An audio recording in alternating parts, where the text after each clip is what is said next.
Hey guys, I'm James, and in this video I'm going to show you how to remove a rotten, broken off fence post that's in the ground.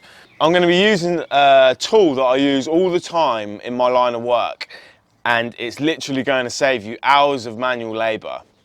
Let's go ahead and get started.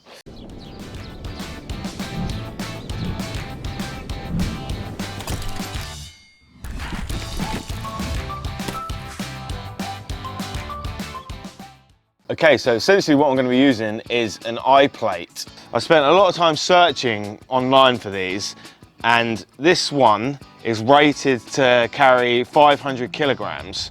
You can get others online that aren't quite as strong as this. Because I'm using it all the time, I wanted to get something that isn't going to break after a couple of uses. It's also got larger holes in the plate, so you can use bigger screws to screw down into the rotten fence post. I'll link to this one down in the description box below, and I'll also list to a cheaper one that you can use that can't take quite as much weight but will still work in the same way.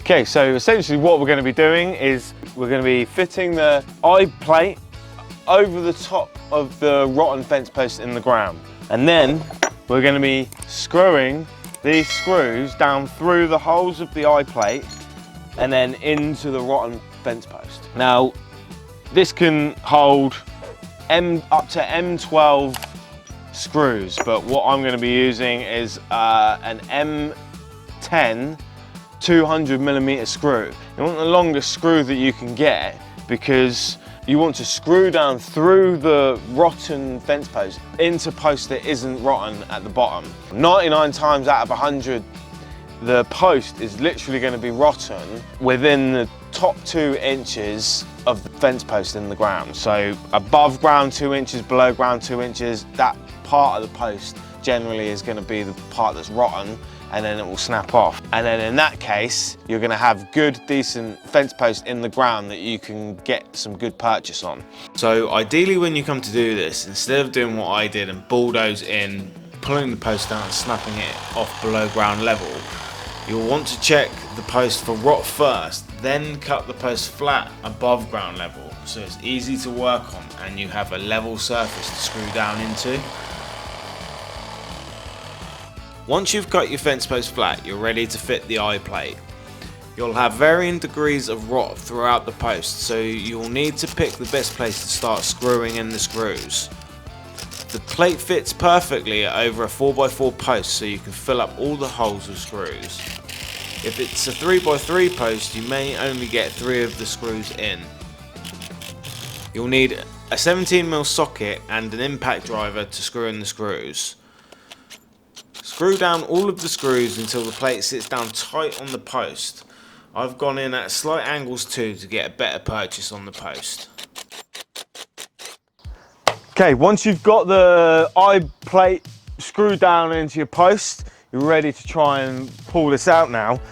And what we're going to be doing is using a bar and something to pivot off, and then we're going to just slide the bar into the eye there. This has got a swiveling eye on it, so it's handy that you can just adjust it to whatever position you want. We'll lay down an old piece of post or some blocks, lay the bar on top, and then just use the pivot force to then pull the post out of the ground. Okay, so you lay down your bit of post, and you'll need to adjust this accordingly, closer or further away, depending on what the angle is and whether or not you can get the bar in. And we're just going to slide the bar into the eyelet, and then just ready to pivot off that post. Pull the old post out. Okay. Now, you can, of course, if you can't pull it out, you just double up your posts to give you a bit more of an angle to pull more post out, and then that should be ready to just pull out by hand. And there you go. Okay, you can see that's absolutely worked a dream. Literally took me a couple of minutes to screw the screws into the post and pull it out.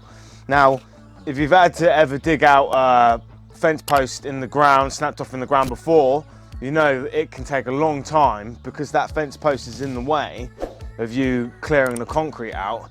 It just makes things take a lot longer. But now that that post is pulled out of the ground, you can break the concrete off, and you've also got an area where you can put a bar in and pivot off and pull the big chunks of concrete out. Now, you could, if the concrete in the ground is sound and it hasn't cracked at all, you could potentially just then literally slide your new post in if the post is going exactly where the previous post came out. Slide a new timber fence post in there, hammer it in with a mallet, and Bob's your uncle, you've got a brand new post in the ground. It's taking you minutes, literally, and you don't have to concrete it in or anything like that. Thank you guys for watching, and don't forget I'll leave a link to this in the description box below. If you'd like the video, please click that like button, as it really will help the video to grow. Especially if you're already subscribed, please like the video, as it will really help my channel to grow. Without these likes and the engagement and comments, the videos don't really do very well on YouTube. But if I get any comments and likes, it just means that the video gets shown to more people who can obviously benefit from this trick. Don't forget to subscribe if you want to see more videos like this, and don't forget to click the notification bell to be notified when new content is uploaded. Thanks again for watching, and I'll see you next time.